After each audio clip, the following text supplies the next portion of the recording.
আর আমার নামের পাশে আমি কিছু দেখতে চাই না, একটা জিনিসই চাই যেন বাংলাদেশের হয়ে কন্ট্রিবিউট করতে পারে, এই ওয়ার্ল্ড কাপে যেন বাংলাদেশের হয়ে ভালো কিছু করতে পারে। নামের পাশে কিছুই দেখতে চান না, দেখতে চান দেশের অর্জনটা। কিছুদিন আগে সাকিব আল হাসানের অবনতি ঘটে অলরাউন্ডার র্যাঙ্কিংয়ে, তাতে যেন সাকিবের থোড়াই কেয়ার। তাই তো এবার নিজের অর্জনের কথা ভুলে এবার দেশের জন্য কিছু অর্জন করতে চান নতুন করে সাকিব আল হাসান। কারণ বিশ্বকাপের মতো মেগা আসরে বাংলাদেশের অর্জনের ঝুলিটা যেন একেবারেই শূন্য বলা চলে। বিসিবির স্পেশাল ভিডিওতে সাকিব যেন ভক্তদের দিলেন আরও একটি সুখের বার্তা। আশা করবো যে আরও একটা ওয়ার্ল্ড কাপ যেন খেলতে পারি। অর্থাৎ যেখানে ধারণা করা হচ্ছিল এটি সাকিব আল হাসানের শেষ বিশ্বকাপ, সেখানে সাকিব নিজেই আশা ব্যক্ত করলেন পরবর্তী বিশ্বকাপ খেলার। এই ভিডিওতে ভক্তদের ভালোবাসা চাওয়ার পাশাপাশি আরও অনেক প্রশ্নের উত্তর দিয়েছেন সাকিব আল হাসান।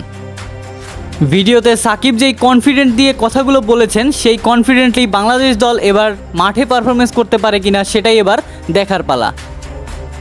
যেহেতু প্রত্যয় দেখাচ্ছেন বাংলাদেশ ক্রিকেটের ধ্রুবতারা এবং ক্রিকেট ইতিহাসের মহাকাব্য সাকিব আল হাসান খোদ নিজেই, চলুন সকল আলোচনা সমালোচনা ট্রলকে পাশ কাটিয়ে এবার সাপোর্ট করা যাক নিজের দেশটাকে, সাপোর্ট করা যাক বাংলাদেশকে। মাহমুদ খান সাজিদ, ক্রিকভার্স।